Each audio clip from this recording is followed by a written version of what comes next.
երբ ու դաշինքի մեր գործընկերները լքում էին դահլիճը, եւ պարոն Ռուբինյանը արձանագրեց, որ հերթական անգամ լքում են դահլիճը, տիկին Աննա Մկրտչյանը պտտվեց, չգիտեմ, ոմանք լսեցին թե ոչ, ասաց, այո, մենք ձեզանից զզվում ենք։ Եվ թերևս ըստ տիկին Մկրտչյանի մետաղյա տրամաբանության, այն, որ մենք բոլորս այստեղ համբերատար լսում ենք իր խորիմաստ ելույթները եւ ներկա են գտնվում, թերևս իր տրամաբանությամբ մենք իրեն եւ իրենց սիրում ենք,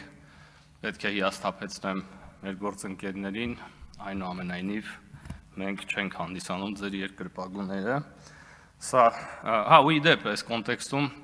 պարոն Մամիջանյանն ասում է նախագահ Սերժ Սարգսյանի պոդկասթին տրված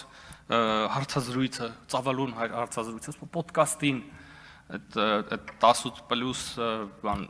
ֆորմատի խուժանական այդ քֆուրչի խեղկատակների հաղորդման մասին է խոսքը, ես կարծում եմ այսքանով մենք ձեզանից զզվում ենք եւ այդ բովանդակությունը ամբողջությամբ արտացոլում է իրենց էությունը եւ անցնելով բուն ելույթից հարգելի գործընկերներ, օրերս Հայաստանի նախկին երբևէ չընտրված երկու նախագահները իրար վրա ծավալուն հարցազրույցներ տվեցին, իրենց սեփական պրոպագանդիստներին լսելով միայն իրենց ցանկալի հարցերը, դրանք էին արդեն 5 տարի շարունակ կրկնվող ստահոդ մեղադրանքներով ուղղված ժողովրդի կողմից ընտրված իշխանության եւ այլ մանիպուլյացիաներով, ցավոք ժամանակը չի հերիքի դրանց անդրադառնալ բոլորին եւ թերևս Սերժ Սարգսյանի մասով իր դպրոցաշինության եւ կոռուպցիայի համեմատականները ամբողջությամբ ամփոփում են այդ 7 ժամանոց ծավալուն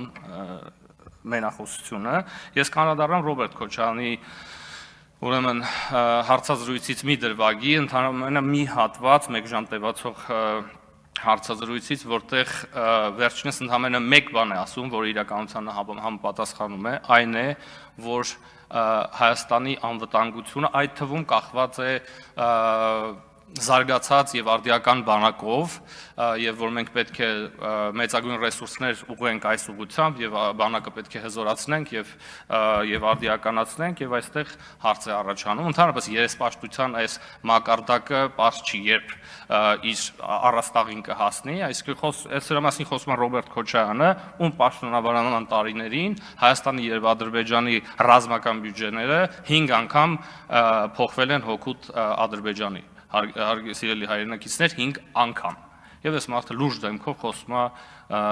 զարգացած բանակի եւ արդիականացված բանակի մասին ցավոք ժամանակը չի հերիքի եւս այլ թեմաների անդրադառնալ